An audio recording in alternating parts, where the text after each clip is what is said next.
Pensaron que podían borrarme con una firma. Esa pequeña línea en un reporte médico falso, destinado a probar que había perdido la razón, se suponía que era el final. Lo planearon todo. Volverme loca, aislarme y quitarme en silencio todo lo que construí, mi hogar, mi legado, mi nombre. Pero no sobreviví 63 inviernos ni enterré al amor de mi vida solo para ser descartada como un cupón vencido. Esta no es una historia de venganza, es una resurrección. Así que, si estás viendo esto, siéntate bien, porque lo que estás a punto de escuchar es como una supuesta anciana loca superó en astucia a una manipuladora profesional, descubrió una serie de crímenes de abuso a personas mayores en 3 estados y salvó a su único hijo de la mujer, que casi lo destruye. No grité, no supliqué, solo observé y esperé. Y entonces, primero me moví. Los candelabros brillaban como estrellas congeladas sobre el gran salón, y las rosas blancas caían en cascada desde cada rincón, como si el espacio entero hubiera sido sumergido en un sueño. Elena Valdés estaba de pie justo detrás de la curva de un pilar de mármol, aferrándose a su copa de champán como si fuera un ancla. A sus 63 años había dominado el arte de sonreír a través del duelo, a través de la decepción, a través de la traición. Pero nada la preparó para los que escuchó esa noche por accidente. Solo necesitamos 1 o 2 incidentes más. Confusión. Tal vez que olvide un nombre en público. Una vez que lo tengamos en papel, se va. La voz de Raquel flotaba sobre los arreglos florales, ligera y nítida, como si estuviera hablando del menú de un desayuno dominical. Su dama de honor soltó una risita y luego susurró: ¿Estás segura de que no es demasiado extremo? Elena ya ha tenido episodios menores. Mateo me dijo que olvidó su cumpleaños el año pasado, respondió Raquel con un sorbo arrogante de su bebida. Todo lo que necesitamos es un pequeño empujón. Luego ella se va y la casa de la playa es nuestra. ¿La casa de la playa? Esa en la que Roberto, el difunto esposo de Elena, había invertido todos sus ahorros. Esa con paredes de madera traída por el mar y ventanas que cantaban cuando el viento soplaba desde el océano. El lugar donde Mateo aprendió a nadar, donde habían esparcido las cenizas de Roberto hacía apenas 6 años. Elena sintió que los pulmones se le cerraban, pero su rostro no se inmutó. Aún no. Se dio la vuelta, regresando a la multitud, tejiendo su camino entre vestidos de lentejuelas y trajes alquilados con la gracia de un fantasma. Raquel cruzó la mirada con ella desde el otro del salón y la saludó con la mano de forma demasiado entusiasta, demasiado pulida. Elena le devolvió el gesto, con los labios curvándose en lo que el mundo leería como orgullo, calidez, amor. Pero por dentro, una tormenta había comenzado a formarse. Se abrió paso hasta la barra, pidió un tequila derecho, algo rasposo, implacable, y se apoyó en el ardor mientras trazaba fuego por su garganta. Años atrás, cuando Mateo había caído en una depresión tras el repentino infarto de Roberto, fue Elena quien se sentó a su lado cada noche, convenciéndolo de comer, sosteniendo su mano durante la terapia, leyéndole pasajes de los diarios de su padre. Había peleado con uñas y dientes para mantener a ese muchacho respirando con esperanza. Luego apareció Raquel, aparentemente de la nada, hermosa, serena, infinitamente atenta. Era el tipo de mujer que elogiaba tus tazas de café, mientras las reorganizaba sutilmente cuando creía que no mirabas. Desde el primer día supo cómo hacer que la gente se sintiera vista, incluso cuando ya estaba planeando su obsolescencia. Soy tan afortunada de unirme a esta familia, le había dicho Raquel a Elena durante su tercera cena juntas, con los ojos brillantes de sinceridad. Tú y Mateo tienen un vínculo tan fuerte, solo espero poder encajar. Elena había sonreído y asentido, enmascarando el parpadeo de inquietud en su estómago. No era lo que decía Raquel, era cómo lo decía. Había una perfección estudiada en cada movimiento, en cada palabra. Como alguien audicionando para un papel que ya había memorizado. Con el paso de los meses, Raquel se enredó como la hiedra, lenta, asfixiante y engañosamente hermosa. Empezó a manejar el calendario de Mateo, planeando comidas familiares que no incluían a Elena, sugiriendo que tal vez sus llamadas de los domingos eran demasiado para un hombre adulto. Y Elena, siempre la pacificadora, lo dejó pasar. Pensó, si Mateo es feliz, yo me adapto. Pensó, esto también pasará. Pero ahora, escuchar esas palabras, ella se va, la casa de la playa es nuestra, fue como ver caer un cerillo sobre décadas de madera seca. Elena dejó su vaso en la barra. El tintineo sonó más fuerte de lo que pretendía. Un mesero se sobresaltó. Perdón, murmuró ella, pero no lo sentía. Estaba harta de pedir perdón. Escaneó la habitación, vio a Mateo reír Con el padre de Raquel cerca de la fuente de chocolate. Su hijo se veía feliz, pero la felicidad construida sobre... Pensó en el momento en que Raquel había insistido en que Elena la acompañara a una pequeña y linda clínica para una prueba de memoria solo por diversión. Raquel había dicho nos dará tranquilidad. Elena no había visto el daño. Pero ahora esa prueba era parte del plan, un registro, una semilla plantada meses atrás. Su hijo no tenía idea de que lo estaban usando, o tal vez sí y no le importaba. De cualquier manera, el velo se había levantado. Elena salió al balcón. El aire frío de la noche cortaba su piel como la claridad misma. Funcionaba dentro de la puerta, amortiguada ahora por capas de puertas francesas y falsas promesas.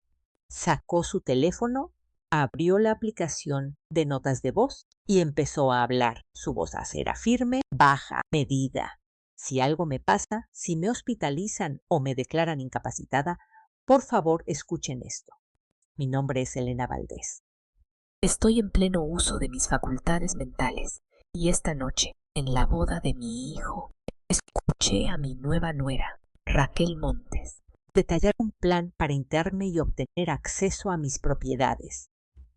Citó una prueba de memoria pasada como evidencia y tiene la intención de provocar más incidentes para establecer mi incompetencia. Hizo una pausa y luego añadió, esto no es paranoia, esto es preparación. Presionó, guardar y sonrió. El juego había comenzado. Elena volvió a entrar al gran salón con la elegancia de una actriz veterana. Cada sonrisa estaba medida, cada asentimiento entregado, cuidadosamente como un brindis. Caminó de mesa en mesa, abrazando a parientes lejanos, elogiando vestidos, aceptando felicitaciones con manos que no temblaban. Por dentro, sin embargo, su mente era un campo de batalla, aguda, enfocada y repentinamente despierta en formas que no había experimentado en años. Vio a Mateo cerca de la pista de baile, con la cabeza echada hacia atrás, riendo de algo que Raquel le susurraba al oído. Por un fugaz momento, vio al niño que solía ser el que construía fuertes con almohadas y llevaba un elefante de peluche a todas partes hasta los 10 años. Luego él se volvió, se encontró con sus ojos y apartó la mirada. Elena sonrió con más fuerza. Estaba a la mitad de felicitar a la tía de Raquel cuando una voz detrás de ella susurró, «¿Elena Valdés?» Pensé que eras tú. Al darse la vuelta, vio a una mujer con rizos canosos y un destello de reconocimiento en sus ojos color avellana. Elena no pudo ubicarla de inmediato. «Soy yo, Fernanda Vargas». Fernanda Robles antes de casarme. Estuvimos juntas en el club de lectura allá por el 95. La sonrisa educada de Elena se volvió genuina. Fernanda, por supuesto, no has envejecido un solo día. Fernanda rió entre dientes y se inclinó un poco, bajando la voz. Escucha, eso puede sonar un poco extraño, Pero esa chica, Raquel, ¿es tu nuera? Elena parpadeó, mientras las alarmas comenzaban a sonar en silencio. Sí, se acaba de casar con mi hijo esta noche. La expresión de Fernanda se tensó. Elena, no quiero causar problemas. Pero mi tío la conoció hace unos 2 años. Ella salía con él. Lo ayudaba a organizar sus asuntos. Ella decía que él tenía 78 años. La sonrisa de Elena comenzó a congelarse. Fernanda continuó, era encantadora. Sabía exactamente qué decir, cómo actuar. Se acercó mucho a él, lo convenció de firmar un poder notarial. Unos meses después, él tuvo un episodio mental y terminó en un centro de cuidado para la memoria. Apenas me reconoció en ese punto. Raquel desapareció. La respiración de Elena se detuvo. Su abogado dijo que ella se esfumó el día después de que él le cedió las escrituras de su casa. Fernanda susurró: no pudimos hacer nada legalmente. Él no recordaba nada de eso, y ella nunca apareció en los papeles como algo más que una amiga. ¿Estás segura de que era Raquel?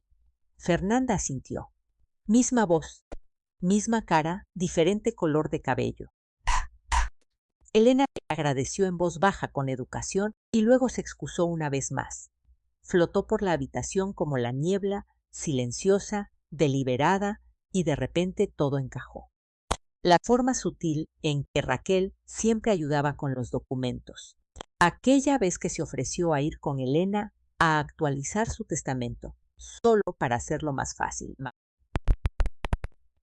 La forma en que había insistido en ayudar a Elena a digitalizar sus cuentas de inversión, el desayuno con pan dulce, donde inocentemente sugirió consolidar las cuentas bancarias solo para simplificar las cosas para Mateo, y la prueba de memoria. Elena regresó a su mesa y tomó su teléfono. No envió mensajes de texto, no llamó. Simplemente comenzó a revisar sus notas, correos electrónicos, viejas confirmaciones de citas, recibos, pequeñas cosas que nunca había tirado, pedazos y fragmentos que de forma aislada no significaban nada, pero juntos pintaban un cuadro y no era nada bonito. Pensó en cuando Raquel entró por primera vez en sus vidas, cómo Mateo se había vuelto distante casi de la noche a la mañana. Las comidas de los domingos se convirtieron en tal vez la próxima semana.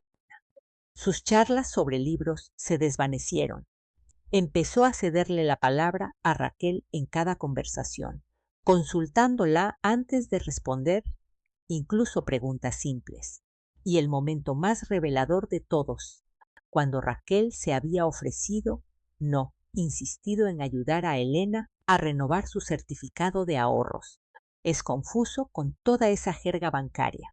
Déjame ayudarte.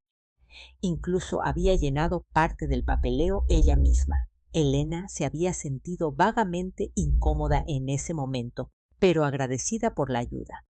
Ahora sentía náuseas. Raquel había estado preparando el terreno desde el principio, lenta, metódica, cuidadosamente. Elena se excusó temprano, alegando fatiga. Besó la mejilla de Mateo, ignorando cómo él se estremeció a su toque, y le sonrió a Raquel, quien canturreó: que duermas bien, mamá, como si nada hubiera pasado, como si no estuviera planeando silenciar legalmente a su suegra y meterla en un asilo. El camino a casa fue silencioso. Elena mantuvo el radio apagado, las ventanas cerradas, sus pensamientos a todo volumen. Esa noche no durmió. Abrió un viejo diario de cuero, el que Roberto le había regalado en su 20º aniversario. Las primeras páginas estaban llenas de su letra cursiva, notas de amor, pequeños bocetos. Después de su muerte, había dejado de escribir en él hasta ahora. Página tras página, detalló todo. Fechas, conversaciones, expresiones, tonos. Escribió el comentario de Raquel en la boda, la historia de Fernanda, sus propias sospechas, la visita al banco, la prueba de memoria, el cambio emocional de Mateo, los gestos serviciales de Raquel. Cada entrada era una pieza de rompecabezas. Aún no sabía qué imagen formaban, pero tenía la intención de descubrirlo y no iba a perder otra noche de sueño por culpa de la duda. Las semanas posteriores a la boda pasaron en una extraña niebla, una mezcla de cortesías artificiales y una tensión creciente. Elena mantuvo su máscara puesta, sonrió durante las llamadas telefónicas, aceptó las cancelaciones de comidas con gracia y respondió a los mensajes de Raquel con emojis educados. Pero debajo de ese exterior se movía como una sombra, observando, escuchando, anotando todo. Empezó de forma sutil. Mateo y Raquel se mudaron oficialmente a la propiedad de inversión de Elena, una casa estilo colonial de 3 habitaciones que había comprado hacía 3 años. El plan siempre había sido remodelarla y venderla o rentarla, pero cuando Mateo perdió su trabajo, se la había ofrecido sin cobrarle renta como una solución temporal. Lo temporal se había vuelto permanente. Raquel había redecorado de inmediato. Los tonos neutros que Elena eligió fueron reemplazados por blancos crudos, muebles angulares y una variedad de lámparas de sal del Himalaya que Raquel insistía eran para el equilibrio energético. Elena había sonreído y no dijo nada. Sin embargo, notó que los recibos de luz y agua habían dejado de llegar. En un desayuno un domingo, al que no había sido invitada, pero asistió de todos modos tras aparecer accidentalmente cerca de su casa, Raquel la había recibido con falsa sorpresa y los brazos abiertos. Elena, qué sorpresa tan encantadora. Pasa. Justo estábamos hablando de ti. Elena no creyó eso ni por un segundo. Al entrar, notó que el arte en las paredes era nuevo. También lo era el televisor, la elegante máquina de café expreso, el leve aroma a aceite de lavanda. Mateo está haciendo un contrato independiente de tecnología, dijo Raquel sobre las mimosas, como si respondiera a una pregunta que Elena no había hecho. Y yo por fin estoy lanzando mi plataforma de coaching de bienestar. Muy ocupados, muy ocupados. Elena levantó una ceja. Eso es maravilloso, solo por curiosidad. ¿Hemos discutido un plazo para empezar a contribuir con la hipoteca? El rostro de Raquel no cambió, pero sus ojos se enfriaron una fracción. Mateo se removió en su silla.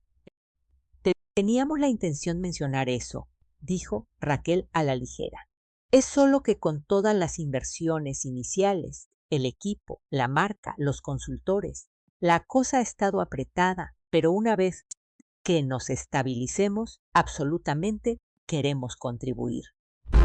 Elena no asintió, no sonrió, solo se quedó mirando. Y hablando de estabilizar, añadió Raquel, me preguntaba, ¿considerarías agregar el nombre de Mateo a tu cuenta de ahorros? Ya sabes, solo por conveniencia, emergencias, transferencias. La risa de Elena fue rápida y cortante. No, Raquel parpadeó. Oh, por supuesto, solo era una idea. Más tarde esa semana, Mateo pasó por la casa de Elena, solo por una vez. Estaba diferente, menos pulido, más cansado. Tenía ojeras oscuras con los ojos y jugaba con sus llaves como si no supiera por qué las sostenía. Hola, mamá, dijo, mientras ella le servía té. Raquel me dijo que estabas molesta por el asunto de la hipoteca. No estoy molesta, respondió Elena, pasándole una taza. Soy observadora. Mateo no respondió de inmediato. Luego, de la nada, murmuró. Ella solo no quiere que te estreses. Ya sabes, especialmente con tu historial. Elena se quedó inmóvil. ¿Qué historial? Mateo bebió un sorbo de té. No lo sé, mamá.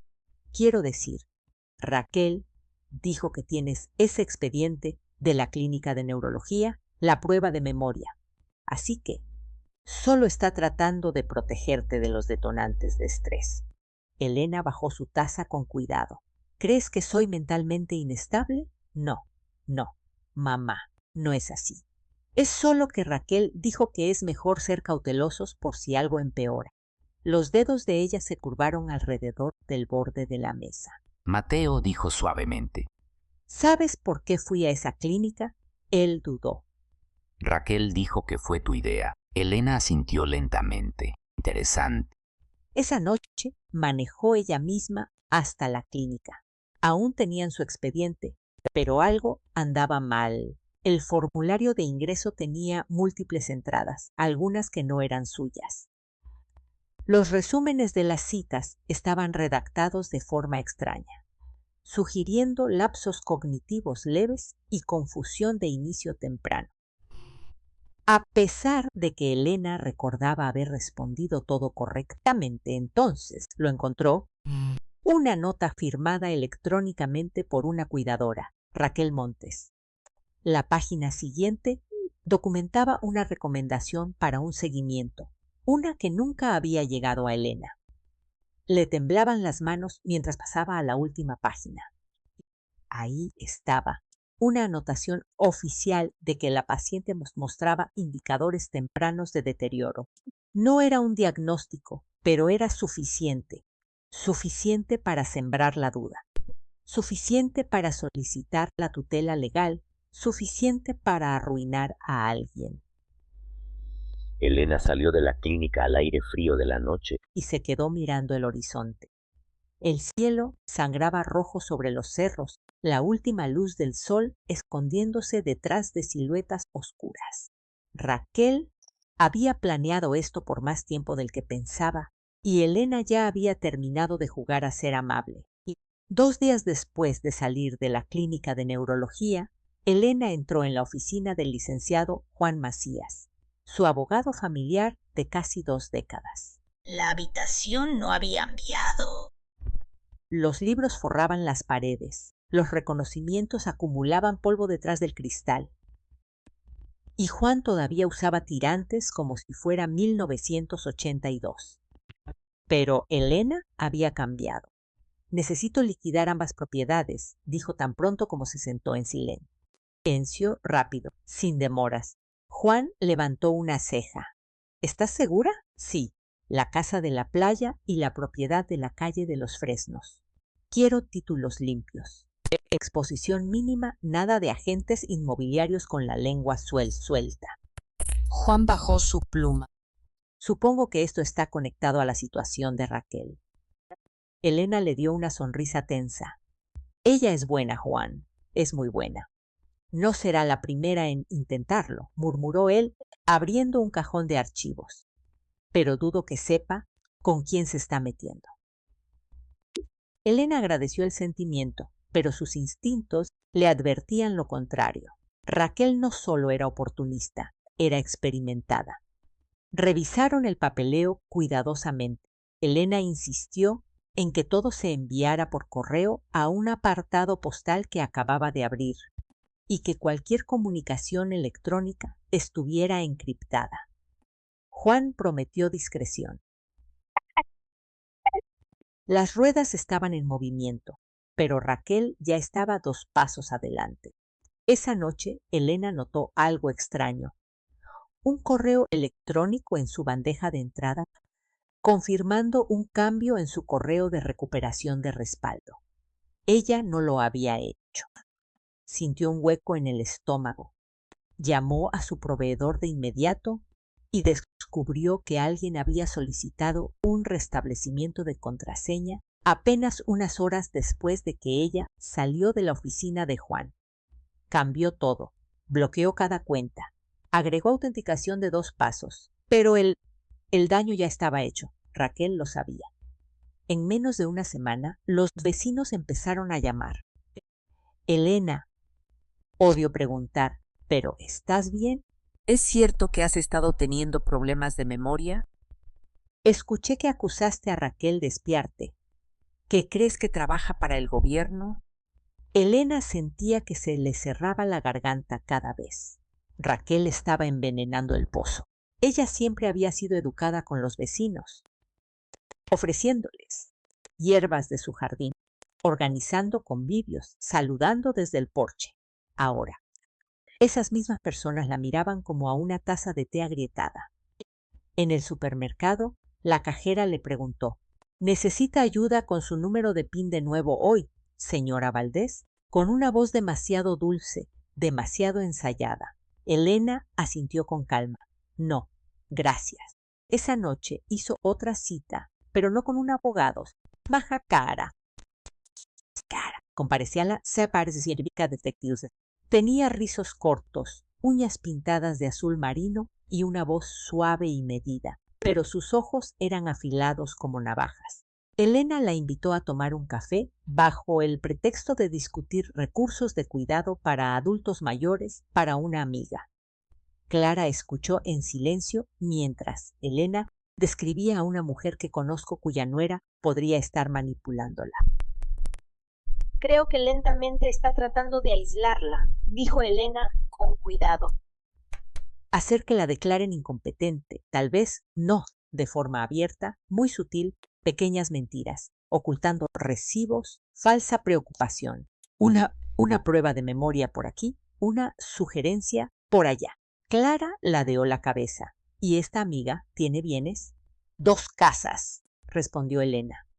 Vale más de 2 millones, la otra tal vez medio millón. Clara tomó un sorbo lento de su café. ¿Tu amiga ha visto cambios en cómo la trata su familia? Elena asintió. Su hijo solía llamar todos los domingos. Ahora es una vez al mes y solo para pedir dinero. El rostro de Clara no se movió, pero algo en su postura cambió. No es la primera vez que escucho algo así, dijo. Hay un patrón. Comportamiento depredador disfrazado de cuidado. Difícil de probar, aún más difícil de procesar legalmente. Elena se inclinó hacia adelante. Pero si alguien estuviera reuniendo pruebas. Clara la miró directamente a los ojos. Entonces, le diría que siguiera adelante, pero que tenga cuidado.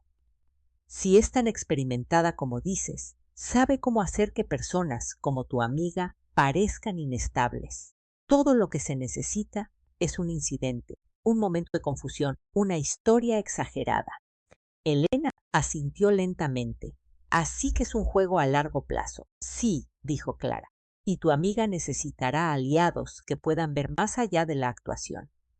Pero si puede reunir documentación, fechas, nombres, patrones de comportamiento, tal vez podamos construir algo. Elena metió la mano en su bolsa y deslizó una pequeña libreta sobre la mesa.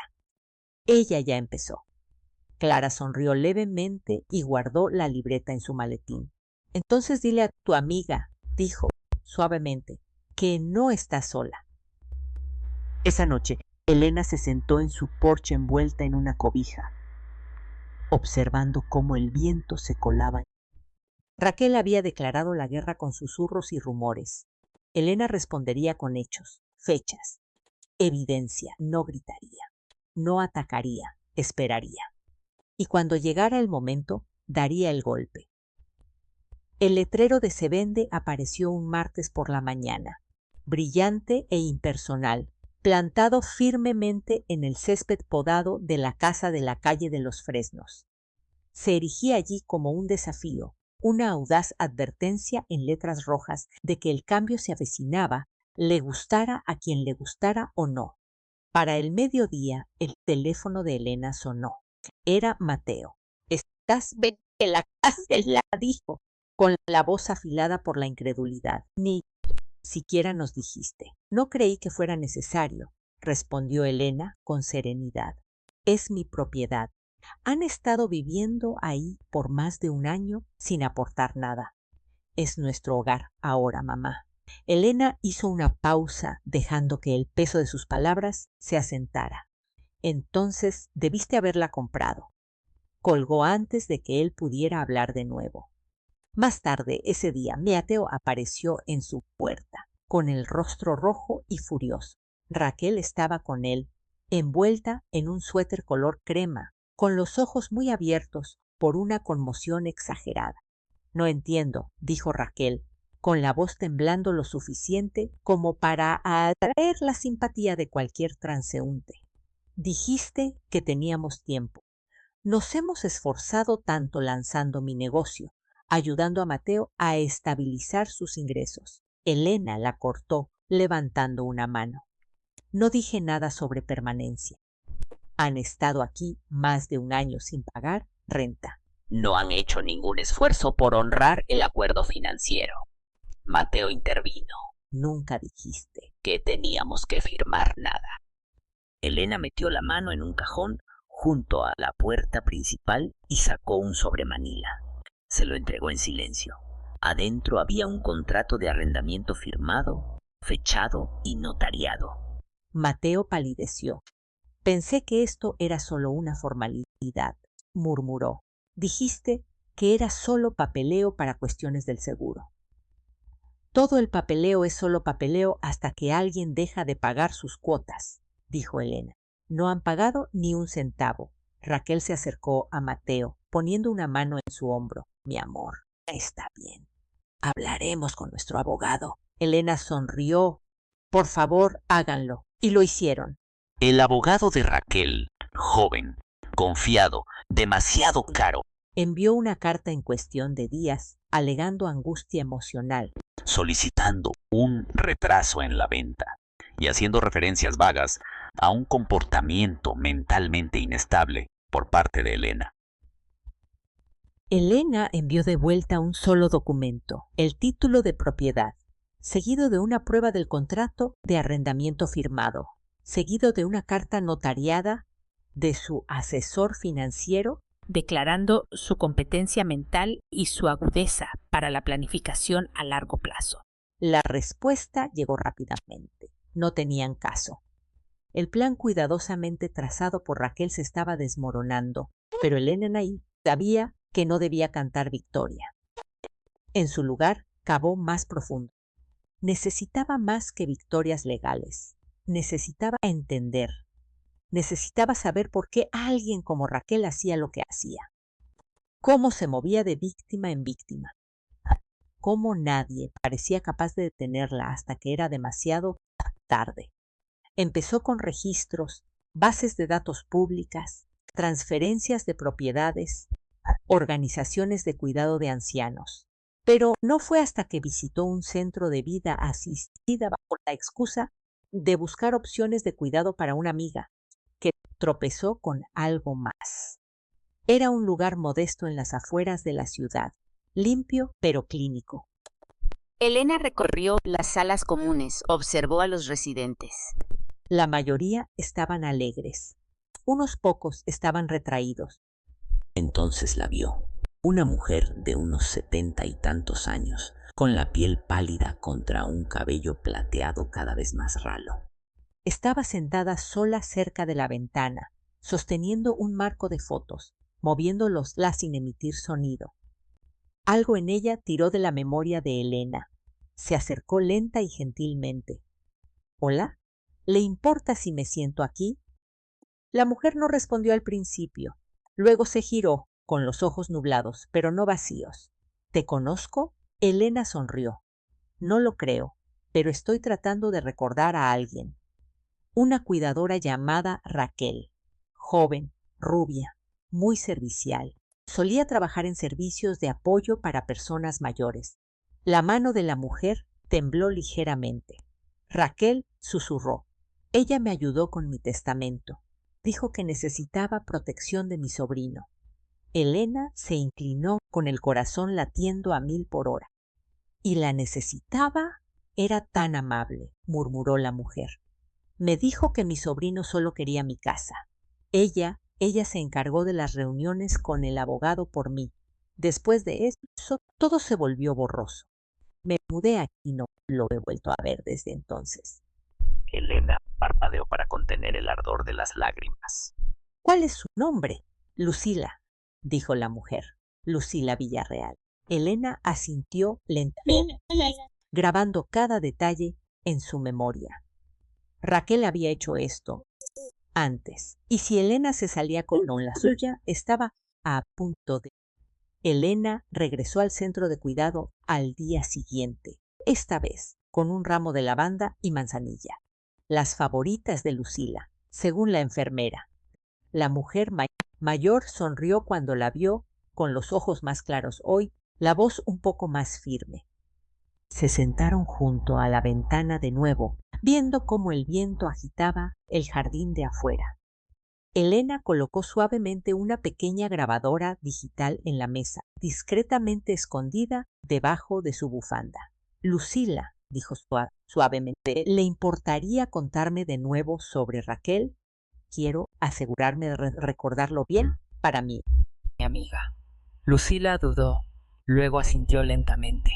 Venía todos los miércoles, siempre sonriendo. Me dijo que mi sobrino era peligroso. Dijo que le mentiría a los jueces, que me quitaría todo. Yo tenía miedo. Elena escuchó sin interrumpir, con el corazón latiendo con fuerza, Mientras Lucila relataba las reuniones, las firmas, el día que vendieron su auto por su propia seguridad. Dijo que se lo agradecería algún día. Lucila terminó con la voz quebrada. Pero no he visto a mi sobrino desde entonces. No he visto mi casa. Ya ni siquiera recuerdo dónde está. Elena le apretó suavemente la mano. Me ha ayudado más de lo que imagina. Salió del asilo con la grabación guardada a salvo, Junto con una copia del historial médico y las notas de cuidado de Lucila, que la enfermera comprensiva había dejado accidentalmente en la bandeja de la impresora. esa noche, mientras Elena revisaba el archivo de audio, sonó el timbre de su puerta. No esperaba a nadie. Miró por la mirilla. Era Raquel. Las lágrimas corrían por su rostro. El rímel corrido, el cabello recogido en un chongo desordenado que hacía poco por ocultar el pánico en sus ojos. Mateo estaba de pie junto a ella. Con los brazos cruzados y el rostro tenso. Elena abrió la puerta lentamente. Sollozó Raquel antes de que pudiera decir una palabra. Yo lo siento mucho. No sé qué me está pasando. Estoy bajo mucha presión. Pusiste la casa en venta y Mateo ha estado estresado y yo exploté. Elena no dijo nada. Raquel se llevó las manos al pecho. Sé que piensas que soy una persona terrible. Sé que crees que voy tras tu dinero, pero amo a tu hijo. Solo quiero que seamos una familia. ¿No podemos arreglar esto? Su voz se quebró y cayó de rodillas allí mismo en el porche. Mateo parecía atónito. Mamá, por favor, dijo con un tono acusatorio. Está claramente alterada. No tenías que vender la casa. Podríamos haber llegado a un acuerdo. Elena estudió el rostro de su hijo, tan familiar y sin embargo tan distante ahora. Él vio dolor y se lo creyó al pie de la letra. No vio la actuación. Aún no. Nunca quise que las cosas fueran así, dijo Elena en voz baja.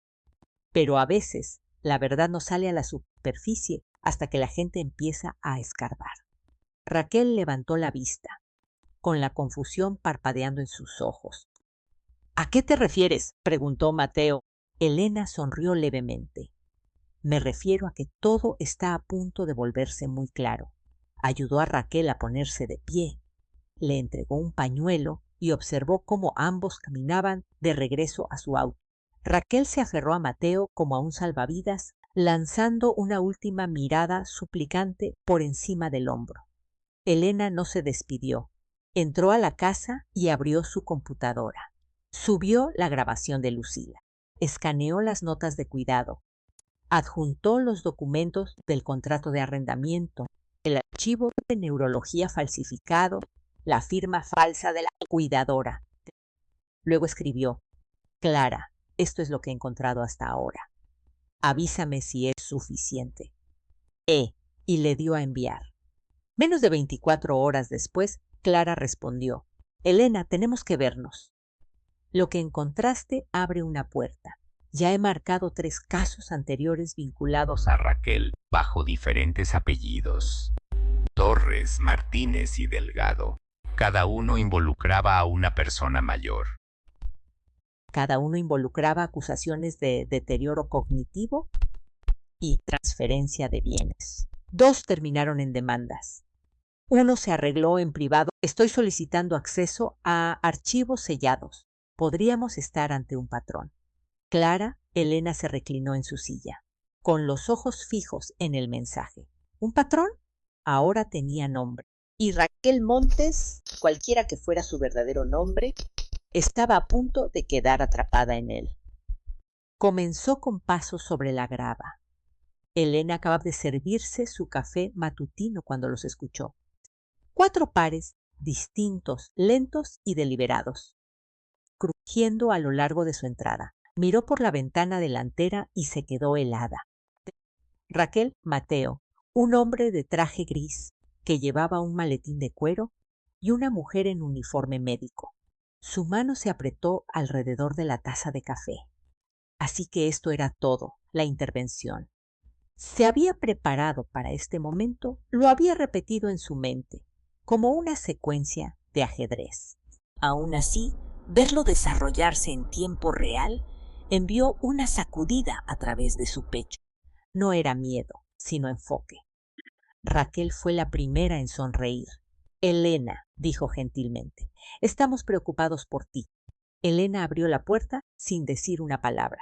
Mateo dio un paso adelante, con los ojos moviéndose nerviosamente. Mamá, ¿podemos pasar solo para hablar? El hombre del traje se presentó. Doctor Franco, soy psiquiatra certificado. Su familia solicitó una evaluación informal solo para asegurarse de que todo esté bien. La mujer del uniforme asintió suavemente. Soy la enfermera Laura. Solo estamos aquí para apoyar, no para acusar. La mirada de Elena los barrió como una brisa lenta. Se hizo a un lado y les hizo un gesto para que pasaran. Raquel guió al grupo hacia la sala de estar, donde la luz de la mañana entraba a raudales por los ventanales, iluminando las motas de polvo como pequeñas alarmas. El doctor Franco se aclaró la garganta. Elena, hemos recibido algunos reportes preocupantes sobre cambios en su comportamiento. Olvidos, paranoia, decisiones erráticas. Ya veo, respondió Elena con calma. ¿De parte de quién? La voz de Raquel se quebró levemente, bien ensayada. De personas a las que les importas, personas que quieren lo mejor para ti. Elena no respondió. En su lugar señaló el sofá. ¿Les gustaría sentarse?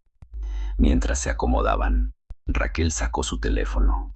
No quiero hacer esto, dijo, con los ojos llenándose de lágrimas de cocodrilo. Pero grabé algo solo para mostrar a qué me refiero. Le dio a reproducir. La propia voz de Elena llenó la habitación, distorsionada y fragmentada. Nos vigilan. No confíes en nadie. Veneno en el té. Los clips estaban desarticulados, empalmados de conversaciones sacadas de contexto. En uno estaba Clara Mirante citando una vieja novela de detectives que había estado leyendo. En otro había estado bromeando con el cartero. Pero unidos pintaban un cuadro perturbador.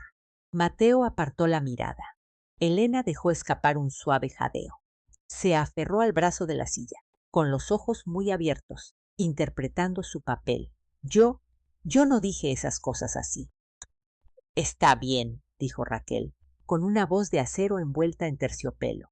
Estás bajo estrés. Por eso estamos aquí. El doctor Franco se inclinó hacia adelante, entrelazando las manos. Nena. Elena, esto no es una evaluación para internarla. Esto es solo una conversación. Pero si determinamos que un breve periodo de observación beneficiaría su seguridad, podríamos sugerir una estancia hospitalaria de 70 osos. Davos asintió lentamente, todavía fingiendo confusión. ¿Puedo usar el baño primero? El doctor dudó. Raquel se puso de pie rápidamente. Iré contigo solo para asegurarme de que estás. Elena la cortó, con una sonrisa dulce y frágil. Creo que puedo encontrar el camino al retrete, querida, a menos que creas que me voy a ahogar en el lavabo. Raquel parpadeó. Elena no esperó una respuesta. Cerró la puerta del baño detrás de ella, le puso seguro y sacó su teléfono.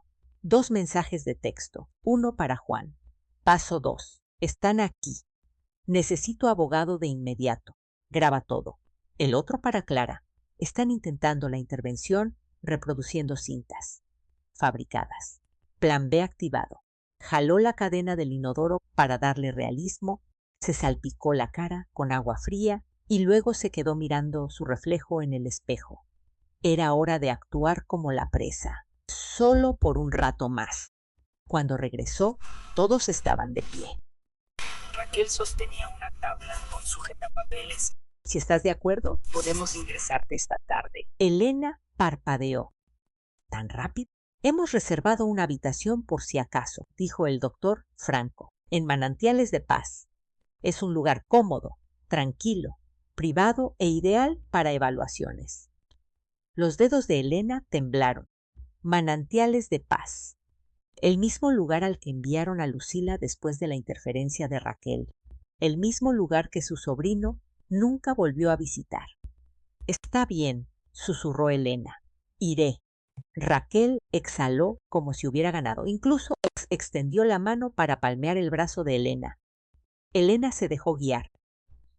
Cuando la enfermera Laura dio un paso adelante para ofrecer apoyo, Elena le hizo un gesto con la mano para que se apartara y fue a preparar su maleta. Empacó lenta y deliberadamente. Un libro, un diario, un cambio de ropa, sus medicamentos, que ya había verificado que no estuvieran alterados, y un sobremanila marcado como recetas que contenía copias de cada documento que le había enviado a Clara. Luego añadió una grabadora de voz encendida. No le revisaron la maleta. En el trayecto a la clínica, Raquel no dejó de hacer plática trivial. Mateo estaba sentado en silencio en el asiento trasero junto a Elena, mirándose las manos. «Hago esto por ti, mamá», murmuró una vez. Elena asintió, pero no dijo nada. Cuando entraron por la reja de Manantiales de Paz, Elena alcanzó a ver algo por el espejo retrovisor. Una camioneta negra estacionada en el lado opuesto de la calle, el auto de Juan. Él ya estaba aquí. Mientras los portones se cerraban detrás de ellos, Elena sintió que una extraña calma se apoderaba de ella. Que venga la tormenta estaba lista. Los pasillos de Manantiales de Paz estaban pintados en tonos pastel apagados, del tipo destinado a calmar en lugar de consolar. Elena fue escoltada a una habitación modesta con paredes blancas, una cama individual y una vista a un estanque de peces koi que ella dudaba que fuera real. La enfermera sonrió mientras le entregaba un horario básico de actividades. Yoga a las 10, terapia arte a las 2, luces apagadas a las 9. Elena le devolvió la sonrisa y luego olvidó el horario a propósito. No tenía ninguna intención de participar en pintar con los dedos ni en respiración guiada. Lo que necesitaba era información y una forma de observar cómo estos profesionales respondían a pacientes que no eran exactamente lo que parecían. Así que interpretó su papel. Murmuraba para sí misma en la fila de la cafetería. Repetía preguntas. Hacía pausas a mitad de una frase como si hubiera olvidado lo que estaba diciendo. Nada dramático, solo lo suficiente para dejar que sacaran sus propias conclusiones. En 48 horas apareció una nota en su expediente. Posible deterioro cognitivo en etapa temprana. Se recomienda monitoreo por variaciones de humor. Perfecto. En su tercera mañana, durante una sesión grupal de Recuerde su infancia, Elena conoció a Mariana. Mariana tenía 79 años, una mirada aguda, y estaba llena de una furia silenciosa. Conectaron por un desacuerdo sobre la letra de una vieja canción de Rocío Dúrcal. Mariana insistía en que la letra era de una forma, y Elena estuvo de acuerdo, aunque el resto del grupo pensaba lo contrario. Después de la sesión, Mariana le susurró: «Tú no eres como ellos. Tu mente sigue afilada». Elena levantó una ceja. «La tuya también». Esa noche se sentaron una al lado de la otra en el patio durante el tiempo libre.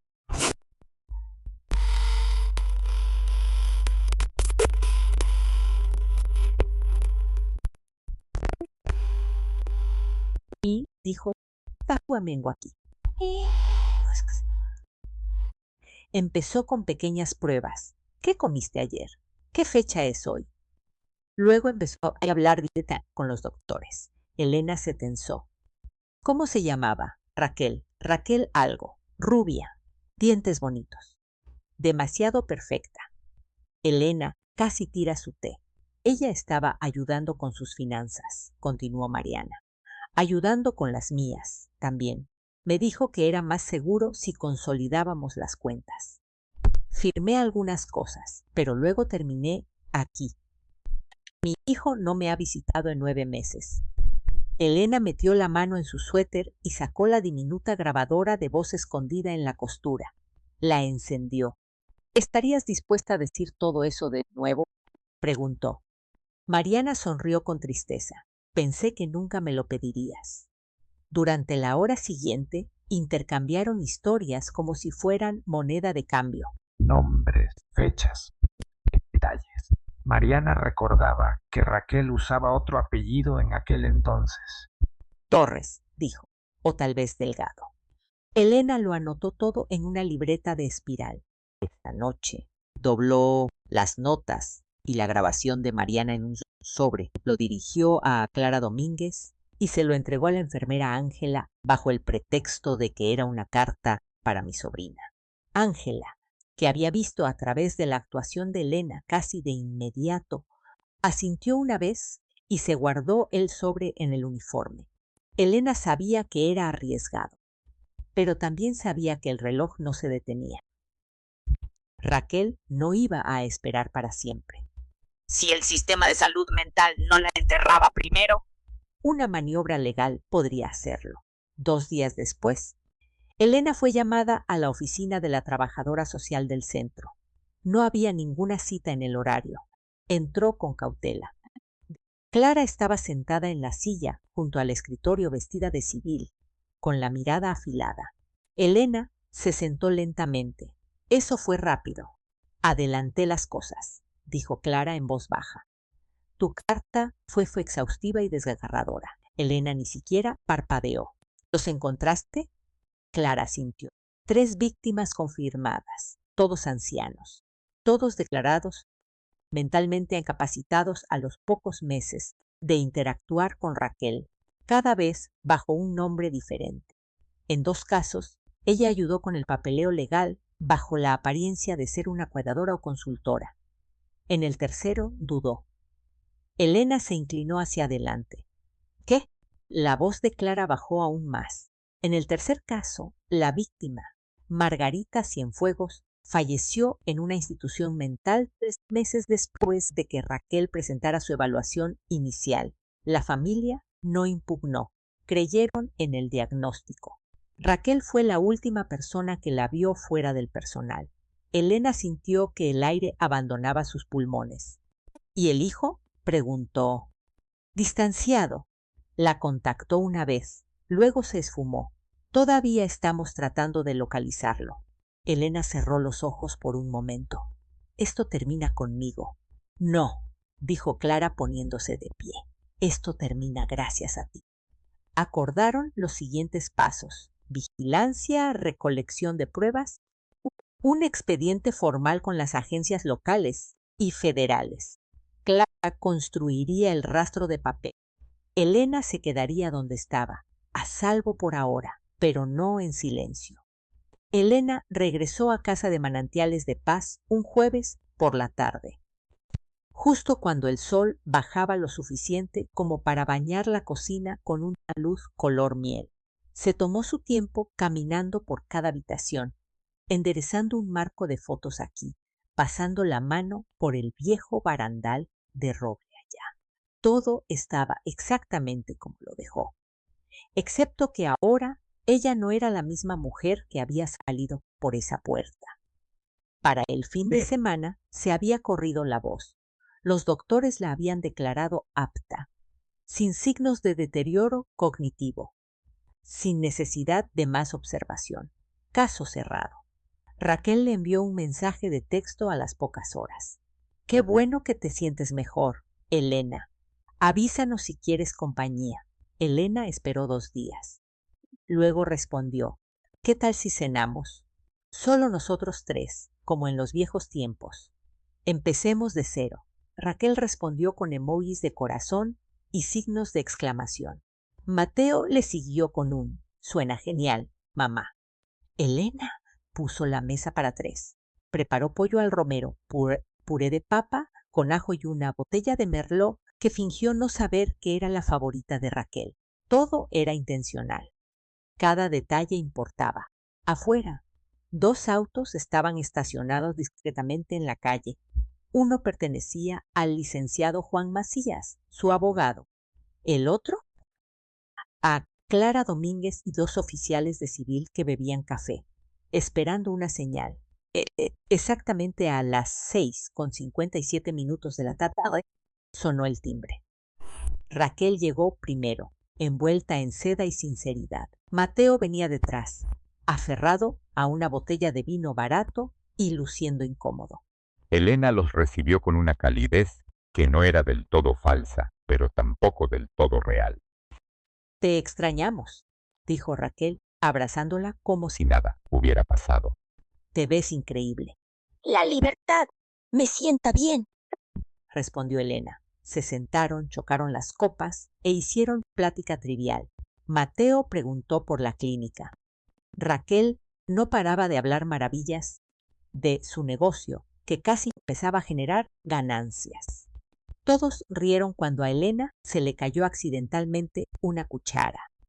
A la mitad del segundo plato, Raquel se reclinó y levantó su copa. Tengo que decir, Elena dijo, agitando el vino como una conocedora. Me sorprendiste. Pensé seguro que te ibas a aferrar, pero lo dejaste ir. Elena sonrió con educación. ¿Dejar ir qué? Raquel se rió. El control, supongo. Quiero decir, vamos, siempre has tenido que manejarlo todo. Las finanzas, a Mateo, incluso la casa de la playa. Solía bromear con él diciéndole que si alguna vez tenías un perro, tendría que firmar un acuerdo prenupcial. Mateo rió con nerviosismo. Raquel, ella le hizo un gesto con la mano para restarle importancia. No, está bien. Ahora somos familia. No más secretos, ¿verdad? Elena ladeó la cabeza. No más. Raquel se inclinó hacia adelante. Además, siempre he creído que algunas personas simplemente son mejores tomando decisiones, especialmente cuando otros no pueden. Los ojos de Elena no se apartaron del rostro de Raquel. ¿No pueden o no quieren? Raquel se encogió de hombros. Llámalo intuición. Ves a alguien ahogándose, lo ayudas. No es manipulación, es piedad. Elena se inclinó un poco hacia adelante. ¿Y has hecho eso antes? ¿Ayudar a otros a tomar decisiones que ellos no podían? Raquel volvió a levantar su copa. 1 o 2 veces. Elena metió la mano debajo de la mesa, presionó un botón y dijo suavemente, 1 o 2 veces. Raquel no notó el cambio. Oh, vamos, dijo. ¿Qué habría hecho Lucila con esa casa vieja y cayéndose a pedazos? O Margarita. Ella pensaba que su gato era su esposo. Estas personas necesitaban ayuda.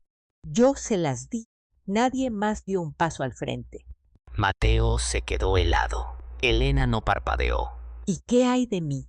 Los labios de Raquel se curvaron. Yo también iba a cuidar de ti. No vio los dedos de Elena enrollarse alrededor del pequeño dispositivo pegado debajo de la mesa, grabando cada palabra.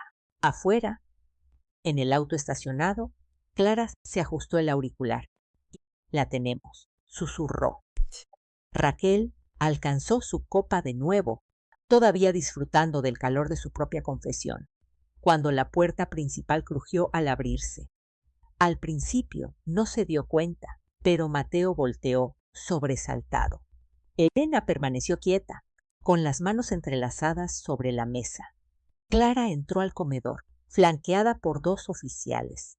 Estaba calmada, serena, con su placa ya visible.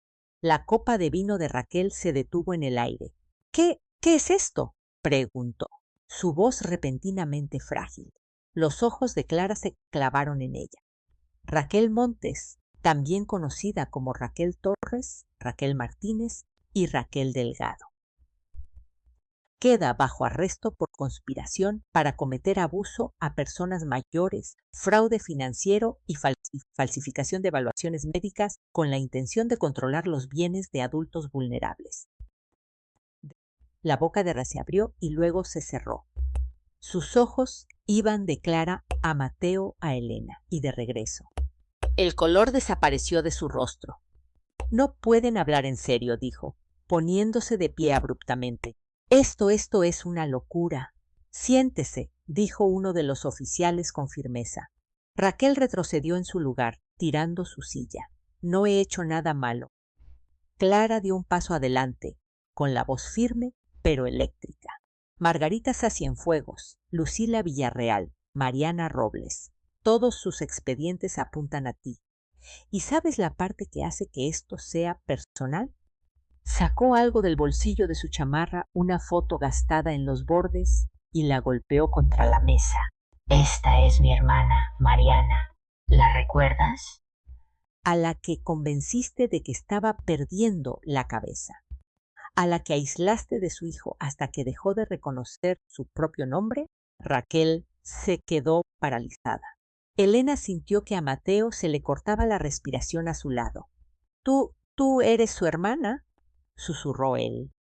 Clara no le respondió. Mantuvo los ojos fijos en Raquel. Te metiste con la familia equivocada. Raquel se volvió hacia Mateo. Mi amor, esto es un error. Diles que yo nunca. Pero Mateo no la miró. Miró a Elena y luego a la grabadora, que seguía parpadeando en silencio debajo de la mesa.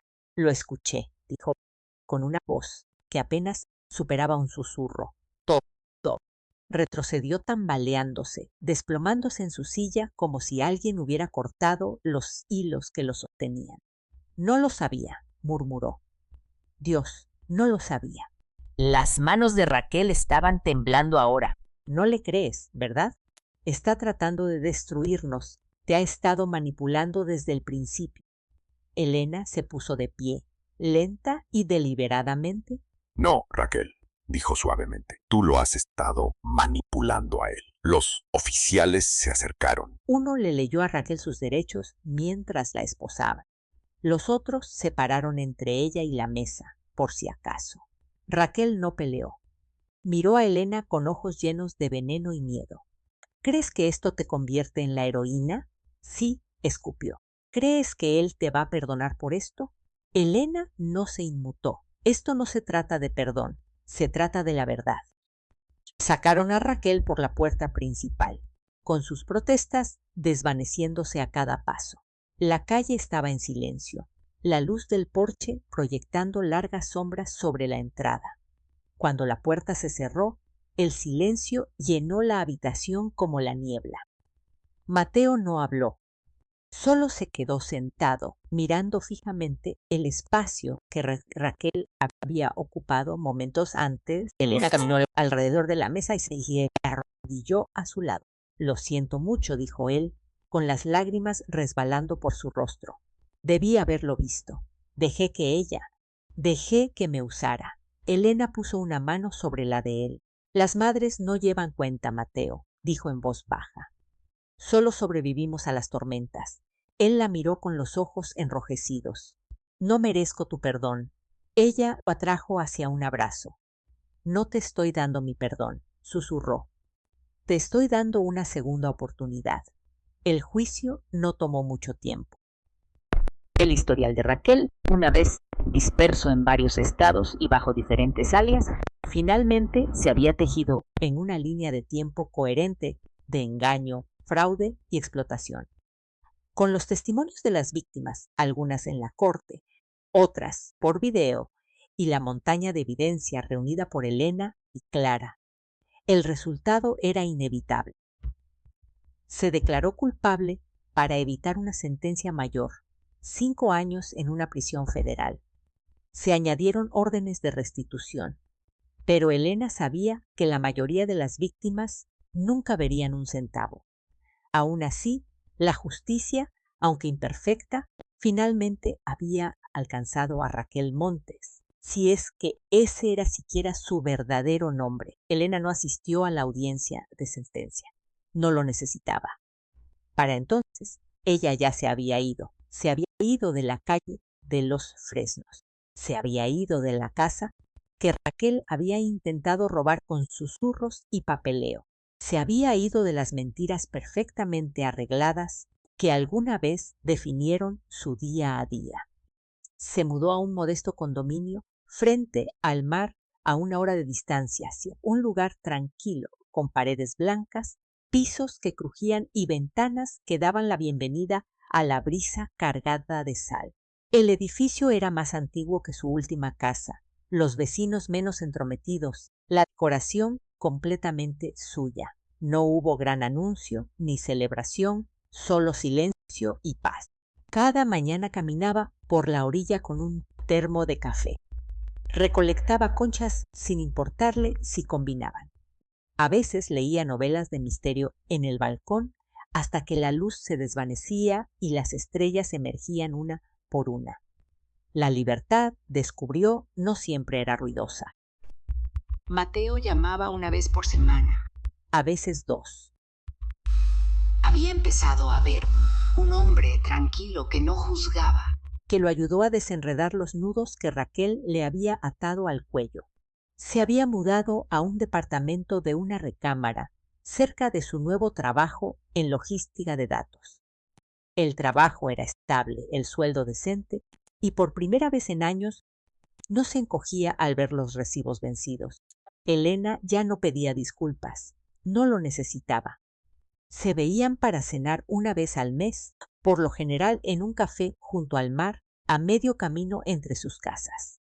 Las primeras comidas fueron incómodas, llenas de demasiadas pausas y muy pocas risas. Pero lentamente, a medida que pasaban los meses, el ritmo regresó. No el mismo ritmo, uno nuevo. Era mejor. Él preguntaba por su club de lectura. Ella preguntaba por su progreso en terapia. Ambos evitaban la palabra Raquel, aunque a veces su sombra flotaba entre bocados de pescado a la parrilla y sorbos de vino blanco. Una noche, después de su quinta cena, Mateo estiró la mano a través de la mesa. «Creo que nunca te di las gracias», le dijo. Elena sonrió. «No tienes que hacerlo, quiero hacerlo».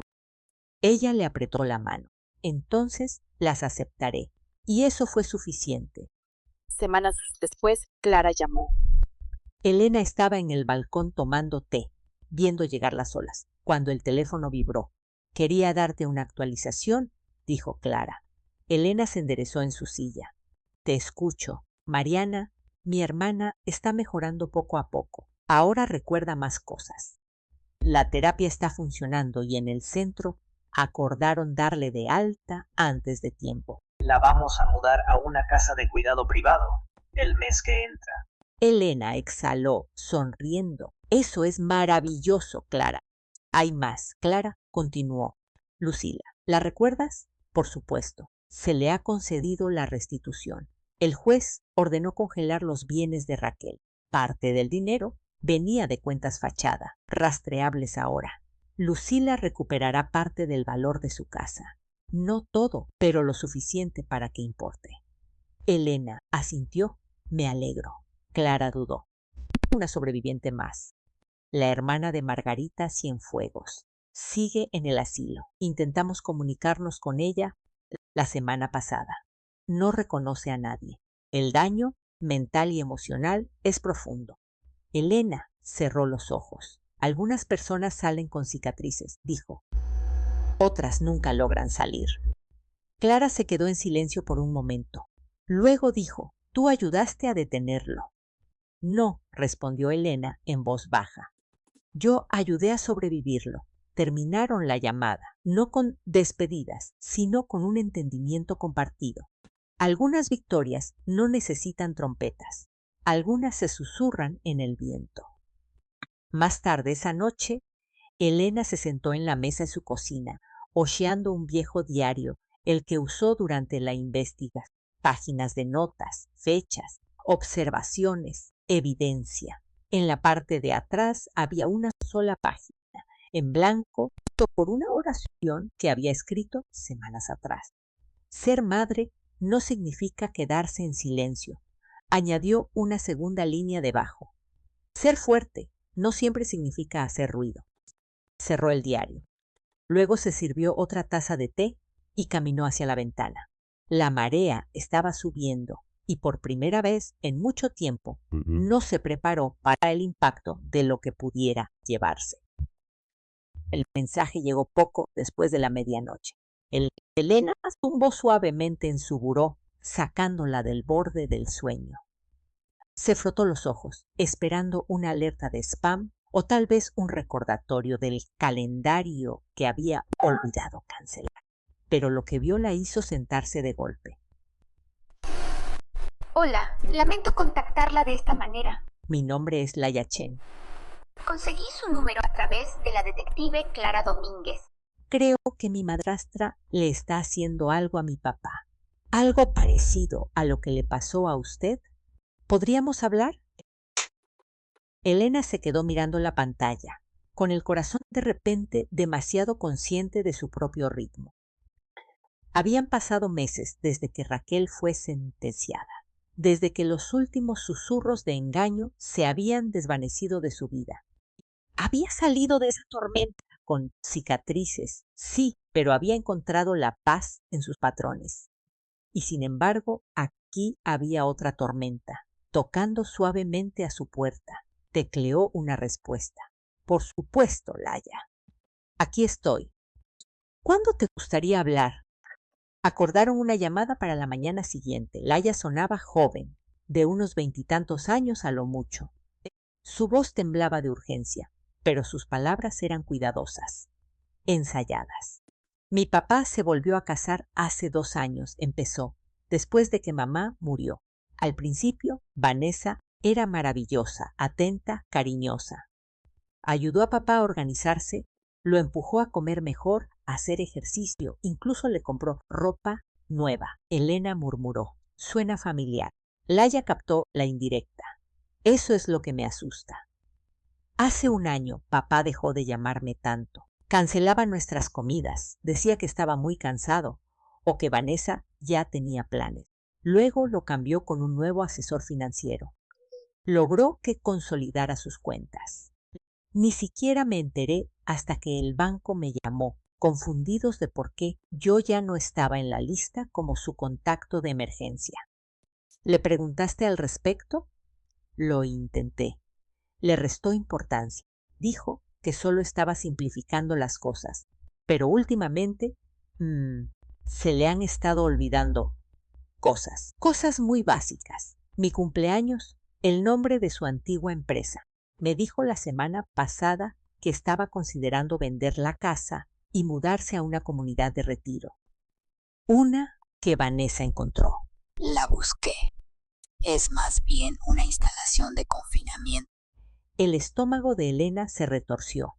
¿Qué quieres hacer?, le preguntó. Quiero detenerla, pero no sé cómo. Elena se paró junto a la ventana. La luz del amanecer proyectaba largas sombras por el suelo.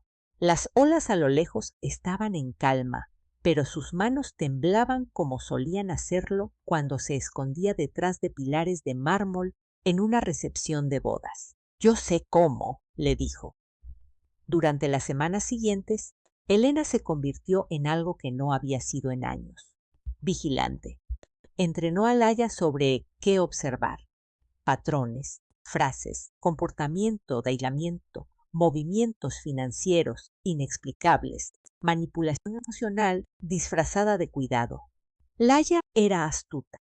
Grabó conversaciones sutilmente, recogió documentos financieros del bote de reciclaje, convenció a un cajero del banco para que reimprimiera una historial de transacciones.